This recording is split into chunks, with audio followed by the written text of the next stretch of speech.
lived in this township my whole life. My purpose clear. But now I would risk everything, my life, my ministry, my soul, just to spend a few moments alone with you. Demi Moore and Gary Oldman fight the temptation of a forbidden love, but not very hard, in a new version of the American classic, The Scarlet Letter, updated for the 1990s. It's one of 5 new movies we'll be reviewing this week on Siskel and Ebert, along with Linda Fiorentino and David Caruso in the new thriller Jade, and also Harvey Keitel, Roseanne, and Madonna in an improvised comedy. I'm Roger Ebert of the Chicago Sun-Times. And I'm Gene Siskel of the Chicago Tribune. Our first film is The Scarlet Letter, and right away I'm going to have to object to its happy ending, which is miles away from the original ending in the classic novel by Nathaniel Hawthorne. I just don't think you can play this fast and loose with classics. Demi Moore stars as the married Hester Prynne, who arrives in puritanical Massachusetts in 1666 without her husband, and immediately is excited at the sight of the local preacher bathing in the nude, another plot point not in the book. After hearing his sermon, they meet once again. It's rare for a man so young to speak with such a force of passion. Well, for some reason, I felt most inspired today. That's Gary Oldman as the Reverend Arthur Dimmesdale, and soon he and Hester acknowledge the intensity of their feelings. Say something to end it, for I'm not the power. Nor I. After hearing reports that her husband, upon arriving in America, was killed by Indians, Hester cannot delay acting out her love for the Reverend.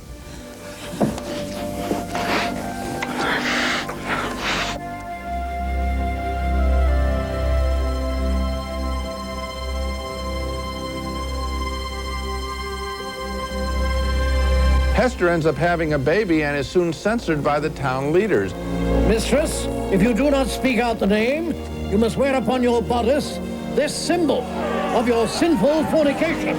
Actually, the best character in the film is a supporting player. Joan Plowright plays Mistress Hibbins, accused of being a witch, but she merely senses the passion in Hester. But I can see what others cannot. Be accursed, to be sure. But I know the hearts of men. The rest of the movie, however, holds our attention only for a little while with Demi Moore's passion. But then the filmmakers really twist Hawthorne's story like a pretzel, as writer Douglas Day Stewart has to find a way to bring about a more upbeat ending. Whole scenes are invented involving nudity and Indian attacks and the life and death of central characters. In so doing, a landmark novel becomes a conventional movie. The more I've thought about it, this movie is closer to Pretty Women than the real Scarlet Letter. You know, from a Hollywood point of view, the problem with Nathaniel Hawthorne's novel is that it begins after the adultery is already over, which is kind of like, it's kind of like telling Salome's story after she puts the veils back on. And so, of course, they go back for all of that soft-core stuff that looks like it comes out of a Playboy video. And another thing that really bothers me, in the novel, it's the Reverend Dimmesdale who is really the hypocrite.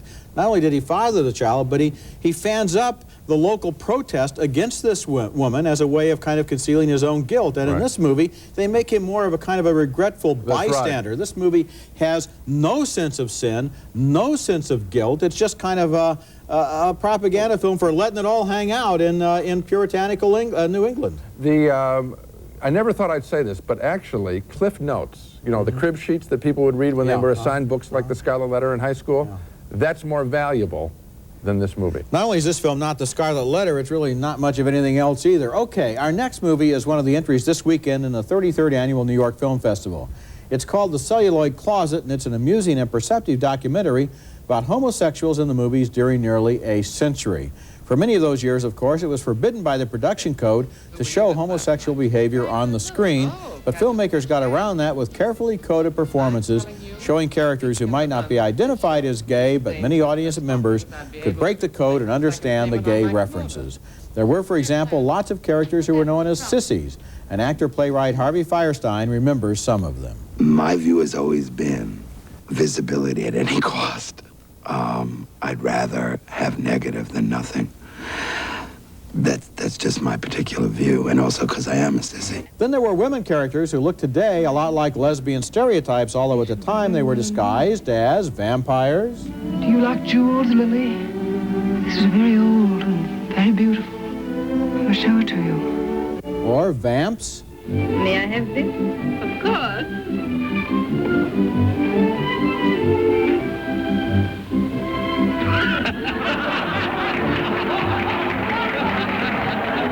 simply very possessive, sinister forces like Mrs. Danvers in Hitchcock's Rebecca. Feel this. It was a Christmas present from Mr. De Winter. He was always giving her expensive gifts the whole year round. I keep her underwear on this side. The Celluloid Closet is not an angry or particularly political film. It's more of a movie lover's trip to a chapter of film history that until recently has been invisible or ignored. If you didn't catch it, or you're not going to catch it at the New York Film Festival, it will air on HBO on January 30th and then be released theatrically a couple of weeks later. I think it's a better film maybe than you think. I think it's an important picture, and I think there is some anger in the picture, particularly in the last section of the film when it deals with portrayals of gays labeled as gays from the 70s through today. And that is that they're hateful portrayals, basically. It is only in just the last couple of years that we're getting anything that is approaching humanism in portraits of gays. The picture also, I think, is significant in another way. It shows how you can take footage from films and put together a piece of cultural history that is absolutely fascinating. You could now, I think other groups can take a look at this picture based on Vito Russo's book, Celluloid Closet, and say, we can tell our story too through the movies. Yeah, we can look at our story. It's terrific. Because it is true that once they started showing gays on the screen, they started showing them mostly in negative ways, as killers, as perverts, as serial murderers, and so forth. Yeah, Cruising with Al Pacino is a case in point. I mean, that's a hateful film. Okay, coming up next, a beautiful psychologist enjoys a double life that involves kinky sex and leads to murder in Jade. Freeze it right there. Magnify it. Mrs. Gavin, is that you on the tape? Luxury cars are known for their high resale value. But what if we told you there's a car that holds its value better than the Lexus LS 400, better than the BMW 7 Series, better than any Mercedes sedan built, and it costs under $16,000? Would that stop you? The Nissan Altima, the affordable luxury sedan. Calculations of 93 Altima retaining more of its MSRP than 93 listed models based on information from the NADA guide. How do you get clean and fresh? Jergens body shampoo. I get so much lather. I mean, you really can feel the clean. And it rinses clean without soap film. Totally refreshing. How refreshing is it? You feel fresh. You come out with some bounce in your step. This freshness is fabulous. Sounds like you love the clean, fresh feeling. Showers will never be the same. I just feel incredibly clean. I'm never gonna let you go. Jergens body shampoo, now in a new moisturizing formula. Another beautiful idea from today's Jergens. Kitchen camera 3. Timeout is called right now. Shaq's got to do something big to get back in this game. Commercial. Shaq is leaving the court. What do you mean? He's over there. He's on Lucy. What? I didn't know Shaq could ride a horse. Hiya, pal. Well, the timeout is over. I wonder if he's going to get back. Hey, wait a minute. Shaq's back. He's got it. How about that? Because there's nothing good on TV.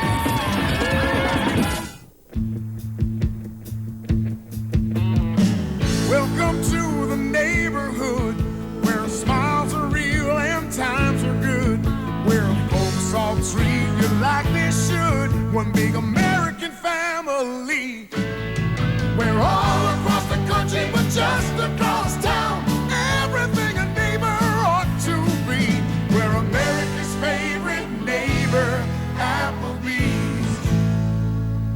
You never called yourself Jade? You never used Medford's house as a place of business? Look, why don't you bring that girl on the tape in here? She'll tell you I'm not this person she's talking about. The girl on the tape is dead. Linda Fiorentino is a psychologist with a checkered secret life, and David Caruso plays her former boyfriend, an assistant DA, investigating the murder of a wealthy man in Jade, William Friedkin's film that is so convoluted in its story that you end up giving up following it and are merely left feeling voyeuristic as you endure the kinky sex scenes. Here's Fiorentino getting the news about the millionaire's murder. Oh my God, I just saw him today. You did? Yes, we were talking about acquiring the new Matisse for the museum. What happened? We met at his house. Fiorentino's husband is a well-connected lawyer played by Chaz Palminteri, but we have no interest in his character other than as a murder suspect as he tries to bribe Caruso. Why don't you come downtown? As a partner? Eventually. What for? Money. Real money. Yeah, I'm having too much fun doing what I'm doing. There's only 3 fun things in life, Paisan. Money, sex, and power. Another suspect in Jade, no less than the governor of California, Richard Crenna, who is about to see some incriminating photographs of himself in a sex act with a call girl. Actually, I was hoping to see you alone. Oh, I don't have any secrets from Bill. He not only knows where all the bodies are buried, he buries all of them himself. Ultimately, Fiorentino herself becomes a suspect because of her sexual proclivities. Her former lover is shocked, just shocked. How many were there? A lot? I don't know. I lost track. How could you let them do this to you? They didn't do anything to me, David. It was my choice. I liked it. I was in control.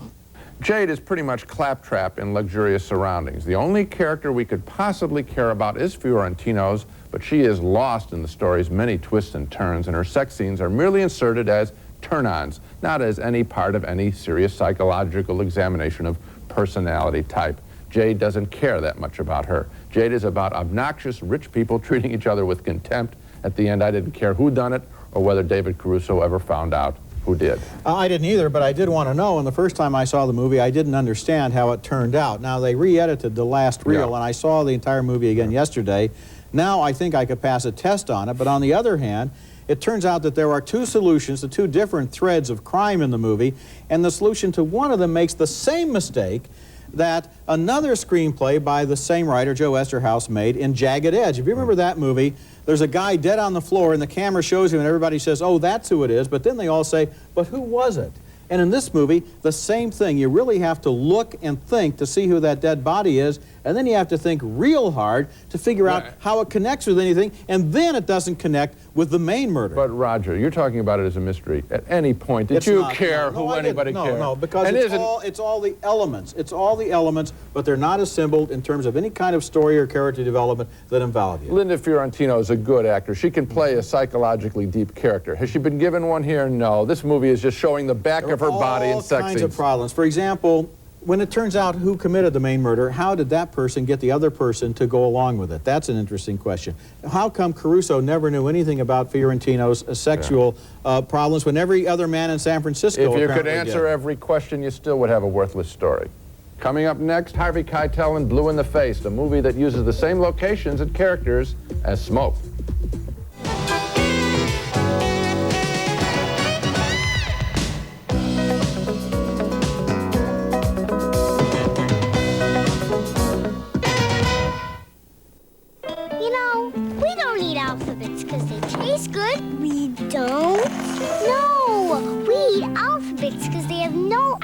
Artificial flavors and all kinds of vitamins. Vitamins like A. A tastes good. And B. B's good too. And X. Vitamin X. Mom, tell Sarah there's no vitamin X. I know. I ate it. Alphabets. Wholesome fun from A to Z. Yes? Mrs. Lorraine Gold? Yes. Kevin Seal from the TV show Cable is On. Have you ever had cable TV? Years ago. Today, cable's a better value than ever before. Really? Yes, hours of great programs. First-run movies, 24-hour news, and more. Lots of programming you'll love on dozens of channels. Oh. Why, to get you to try cable TV again, I'll do anything. I'll even jump through hoops. Thank you. Right now, you can get cable installed for just $9.95 and get all your other TVs hooked up at the same time for a really low price. Come in, Kevin. Plus, sign up for Double Tape or to Showtime, HBO, the Movie Channel, or Cinemax and get a second one free for a month. Just call 1-800-CABLE-ME. That's 1-800-CABLE-ME for $9.95 installation and Double Tape. So what do you think? Oh, I'm so glad I signed up. Look, pro wrestling. Pin him! Cable is on. I actually feel pretty comfortable in New York. I get scared like in Sweden. You know, it's kind of empty. They're all drunk. Everything works. That's underground musician Lou Reed in a scene from Blue in the Face, an intriguing new film that was shot with the same locations and a lot of the same actors as the movie from earlier this year, Smoke. That film, which we both liked, told the story of the folks who hung around a cigar store in Brooklyn. This new film is kind of like a bonus. Director Wayne Wang and writer Paul Auster used a few days after filming Smoke to make another movie, mostly improvised, in which store manager Harvey Keitel and other actors make up bits about their characters. Here, for example, Keitel with his girlfriend, Mel Gorham. Saturday night, I promised Tommy I'd clean out his brother's apartment with him. You know, his brother Chuck. We were in the Navy together, and he died. You know what I'm saying? I don't know what you're talking about, okay? Chuck. Who the is Chuck? No, it was Chuck. Chuck is dead.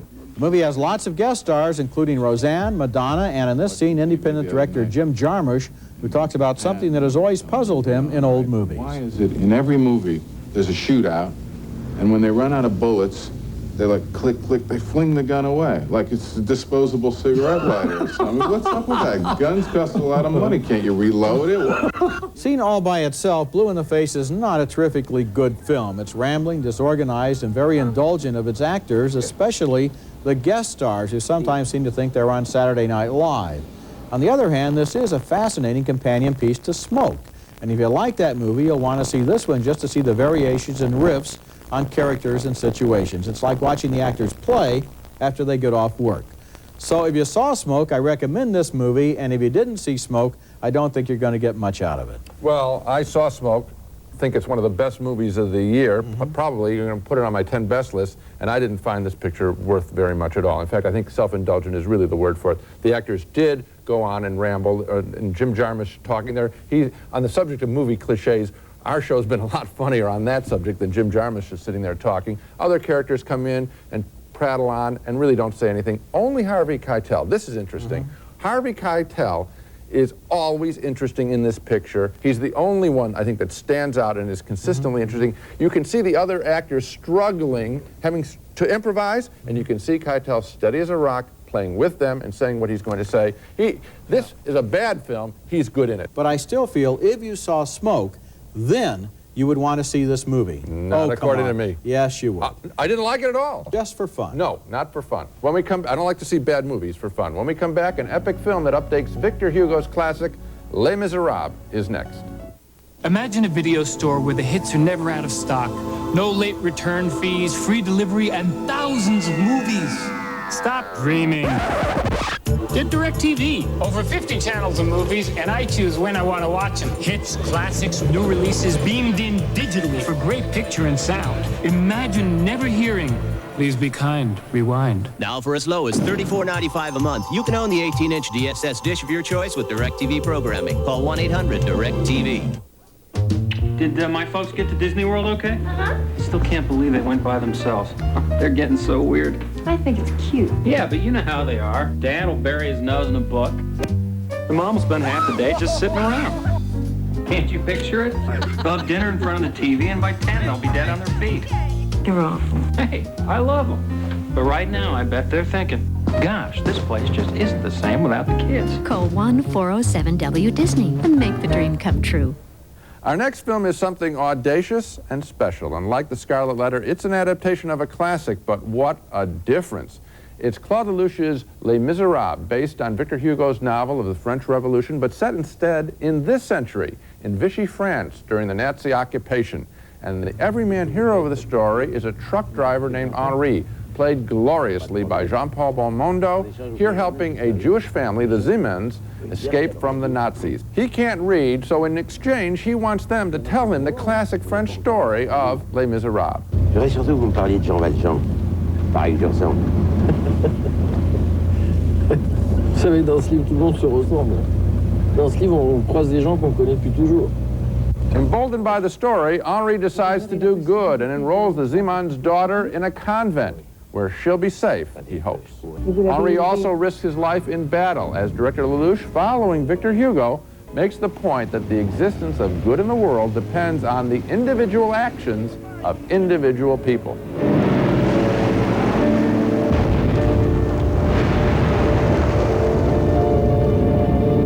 Claude Lelouch's Les Miserables has the epic quality of its source material in both its grand and intimate scenes. Here, the director indicts the French who assisted the Nazis as Jewish prisoners are forced to prostitute themselves at an officer's party. Vous êtes français? Oui. Alors pourquoi cet uniforme? Oh, parce que les Allemands aiment bien honorer les bons Français. C'est avec vous que je dois passer la nuit? Ben, si vous voulez survivre à cette guerre, ça me semble plus raisonnable. J'aurais préféré que vous soyez allemand. Moi aussi.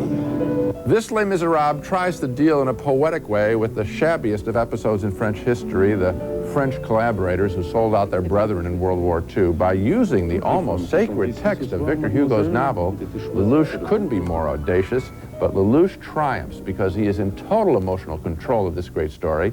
Indeed, I think he pumps new life into Victor Hugo's novel, paying homage to its universal themes and challenging us to do likewise. I was thoroughly impressed with and entertained by this new Les Miserables, a candidate also, I think, for one of the year's best films. I thought it was a very, very strong film and very inventive in its structure, too. Belmondo plays either 3 or 4 characters in the movie, including there are lots of scenes that are flashbacks to the time and characters of Les Miserables, because as the story is told, we see those characters, and of course Belmondo, the truck driver, imagines himself as Jean Valjean, the hero of Les Miserables. And then it's because of the lessons he learns from Hugo that he knows how to behave in the present day. When he has moral questions that he has to answer during the war in France, he does what the good people in Hugo's novel would have done. The importance of Les Miserables in France can't be measured. And so I mean, he's setting himself up for a great fall, but he makes a great piece of work. It's a very good film. Coming up next, a special report on a national tour by the Library of Congress of some very important films. I had that bum all figured out. He had a good left hand, you know what I mean?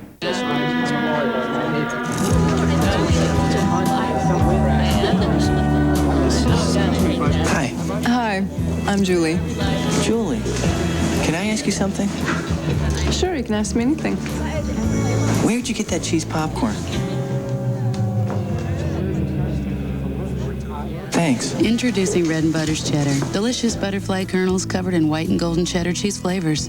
New Red & Butter's Cheddar. So good, it's irresistible. Luxury cars are known for their high resale value. But what if we told you there's a car that holds its value better than the Lexus LS 400? Better than the BMW 7 Series? Better than any Mercedes sedan built, and it costs under $16,000? Would that stop you? The Nissan Altima. The affordable luxury sedan. Calculations of 93 Altima retaining more of its MSRP than 93 listed models based on information from the NADA guide.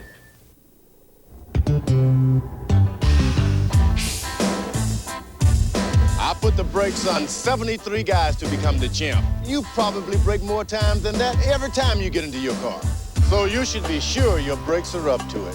The best place to do that is at Meineke, where you'll always get high-quality brakes at a great price. So come into Meineke. It could be one of the most important stops you make. Take it from the champ. At Meineke, you're not going to pay a lot, but you'll get a lot. I guarantee it. Be part of the plan and drive away in a new Ford like this from East Brookfield. Be part of the plan and cruise off in a new Ford like this from Plymouth. Be part of the plan and hit the trails in one of these Fords from Townsend. Be part of the plan and own the road in this hot new Ford from Medford. 4 of the best dealers in New England have teamed together to bring you the plan. Now you can drive more car more often for a lot less. Lamoureux Ford in East Brookfield, Century Ford in Medford, Townsend Ford in Townsend, and Shiretown Ford in Plymouth. The team, the plan for you. This Siskel and Ebert special report is brought to you by Orville Redenbacher's Gourmet Popping Corn, the best part of the movies. Earlier this week, I went to Madison, Wisconsin for the kickoff of a national tour for a package of restored films sponsored by the Library of Congress. The purpose of the tour, which will eventually visit all 50 states, is to call attention to the issue of film preservation, which is difficult and expensive, but necessary because unless they're cared for, old movies can slowly disintegrate until their images are lost to us forever. I spoke to an audience of avid moviegoers at the Madison Civic Center about one of my favorite movies on the tour. One of the most famous sets ever constructed was the War Room in this movie. Remember the great line, "You can't fight in here"? This is the War Room. That's right, Stanley Kubrick's Dr. Strangelove from 1963, a satirical classic that holds up well but was in danger of destruction, believe it or not, before it was restored.